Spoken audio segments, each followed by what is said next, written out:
在第二个岔路口左转。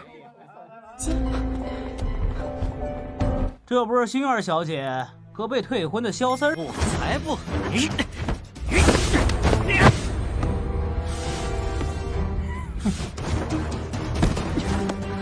捉迷藏的把戏，真想！还以为你会有什么秘密绝招？少爷，3年后你挑战。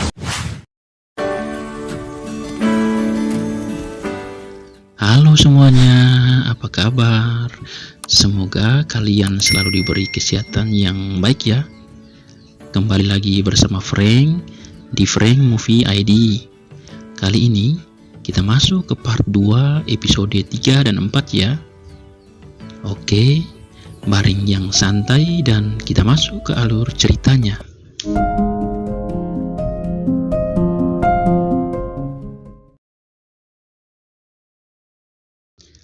Setelah kejadian yang Xiaoyan alami di makam ibunya, Sun Er juga datang memberi penghormatan kepada ibunya Xiaoyan dan berlari menemui Xiaoyan yang sedang bersemedi meningkatkan doujinnya. Xiaoyan kaget dengan kedatangan Sun Er, tapi ia sangat berterima kasih kepada Sun Er karena Sun Er selalu ada di sisinya. Sun Er berjanji akan selalu berada di sisi Xiaoyan selamanya. "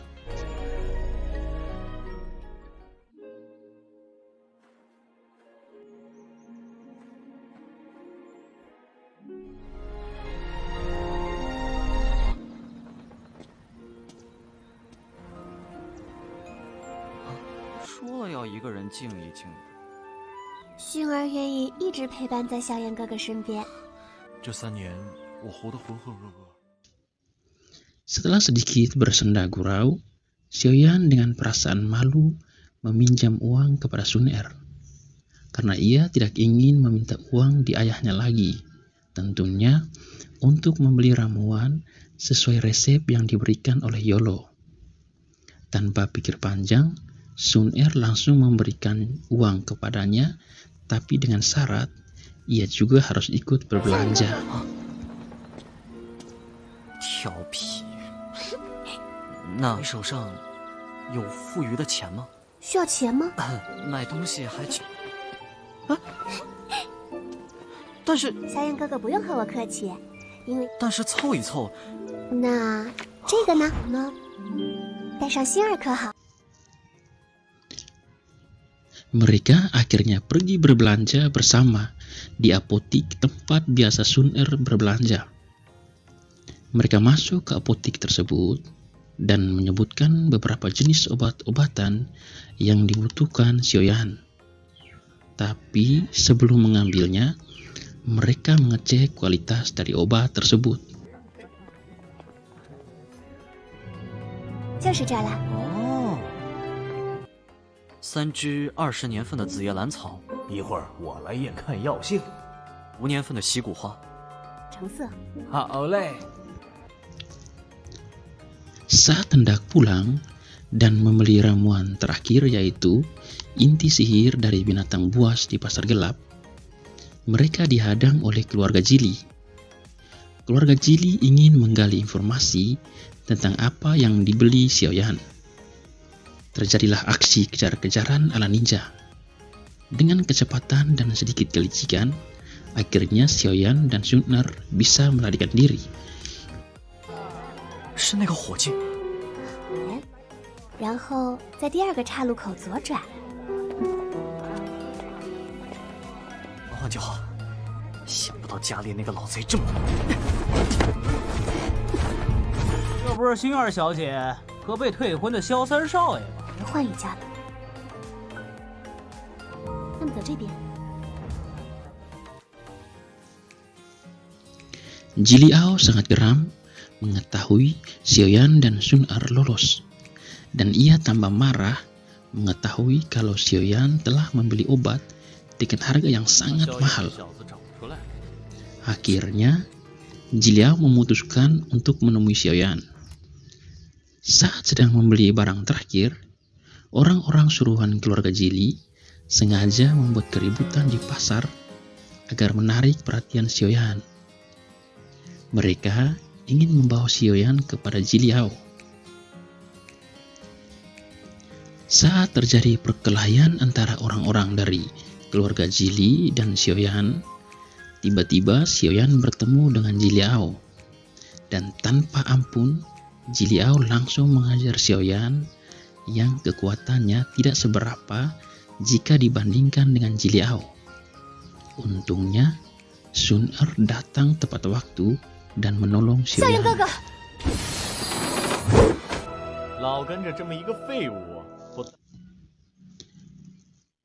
Jiliao sangat heran kenapa Sun Er masih saja mengikuti dan membantu orang yang lemah seperti Xiaoyan. Ia juga menegaskan kalau ia adalah calon suaminya Sun Er. Ia bicara dengan sombong kalau hanya dialah yang bisa menikahi Sun Er. Tapi Sun Er dengan tegas menolaknya. Lalu datanglah para penjaga dari keluarga Xiao. Tanpa berlama-lama, Jiliao pun akhirnya memutuskan untuk mundur.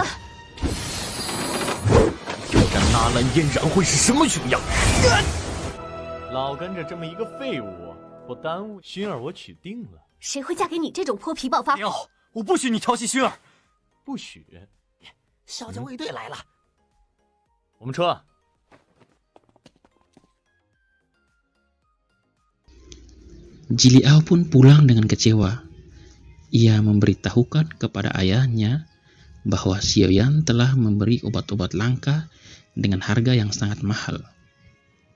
Selain itu, ia juga curiga kalau ada seorang peracik obat yang membantu Xiaoyan, karena tidak mungkin Xiaoyan membeli obat tanpa dibantu oleh orang yang ahli.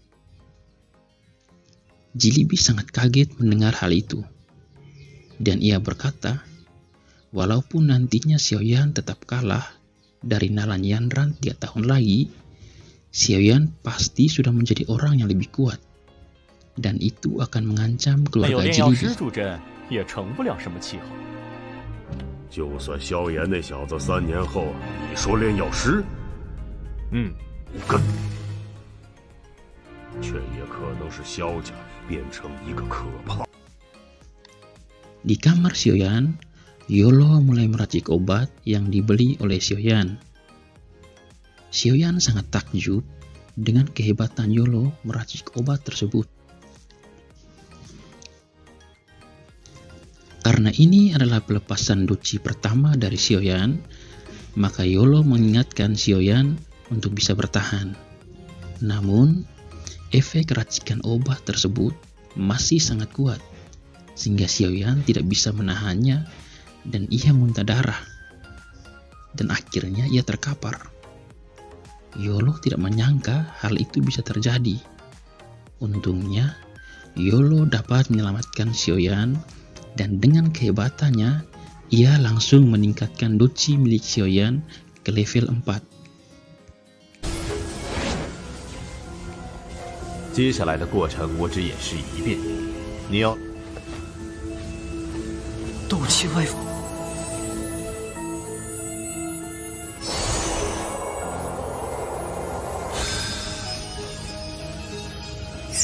先把斗气凝聚在一起，集中注意力在你的掌心。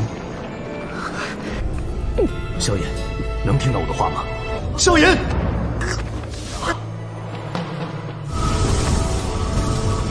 这样给我冲上4段斗之气吧。 Pagi hari pun tiba. Terlihat ada kesibukan di rumah pelelangan milik Yafei.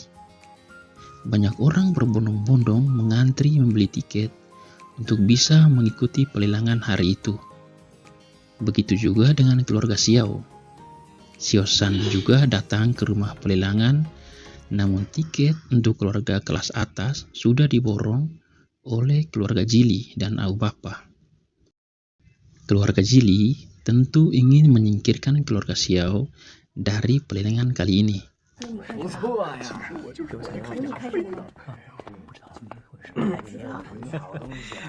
鞋，一张普通鞋。未入场券的贵客，请在这条通道排队。部将，老样子，天字号包厢。什么？天字号包厢被加列家和奥巴，他们这摆明了要和我们萧家作对。Dari kejauhan, Yafei selaku pemilik rumah lelang tersebut mengamati kejadian yang terjadi di tempat pembelian tiket tersebut. Di tempat lain, terlihat Xiaoyan yang sudah kembali pulih makan dengan lahap. Yolo pun memberitahu kalau Xiaoyan sudah berada di level 4. Xiaoyan pun kaget dan ia sangat berterima kasih kepada Yolo. Lalu, Yolo menunjukkan teknik sisang kepada Xiaoyan. Perlu diketahui, teknik sisang adalah teknik rendah di tingkat Yuan. Teknik ini adalah teknik di mana seseorang bisa mengangkat batu seberat 1 ton tanpa menyentuhnya. Selain itu, Yolo juga berjanji akan mengajari Xiaoyan teknik lain yang lebih tinggi. 知微本才行。对了，老头，什么？教你的。教？不喊师傅就是不教。教啊，师傅！吹火掌，记得掌法教你。真的。 Lalu, Xiaoyan pergi ke balai pelatihan keluarga Xiao. Di sana, ia melihat Sun-Er sedang berlatih bersama Xiaoning. Kemudian, Xiaoyan menghampiri Sun-Er dan Sun-Er kaget. Ternyata, Xiaoyan sudah berada di level 4. Lalu, Sun-Er memberikan sebuah gulungan dan menyuruh Xiaoyan untuk berlatih teknik Sui Sisang tingkat tuang yang cocok untuk level 4.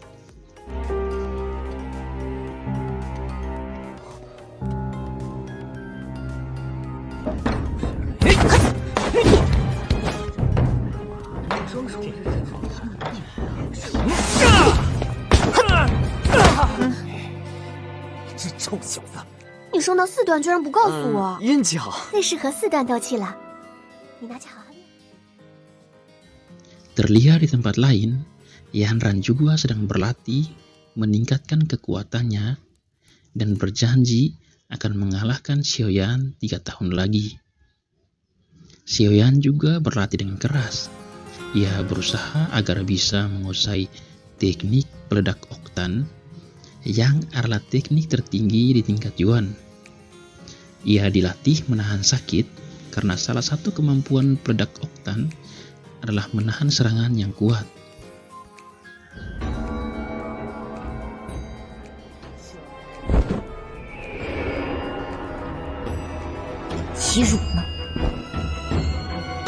近身攻击斗剑，强的抗击打能力，最快提升肉体。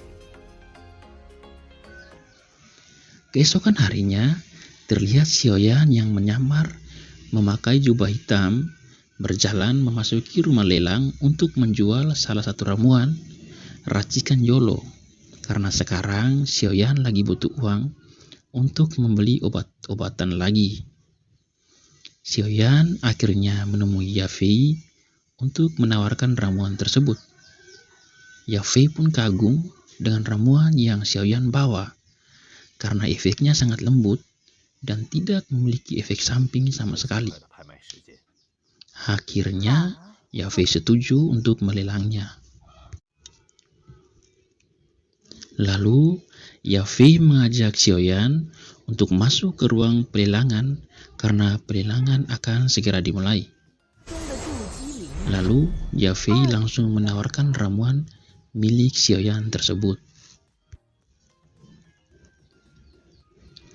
Ayah Xiaoyan langsung tertarik dengan ramuan tersebut, karena ramuan itu sangat cocok untuk Xiaoyan dalam memperbaiki docinya yang terus melemah.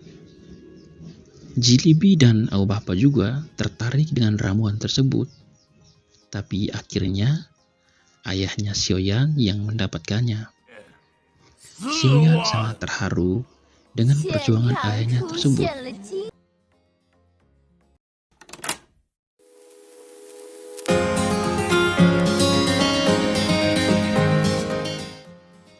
film pun bersambung. Halo teman-teman, cukup sekian dulu ya. Tetap stay di channel ini karena episode 5 dan 6 akan segera Mimin upload. Terima kasih sudah menonton, sampai jumpa di video berikutnya.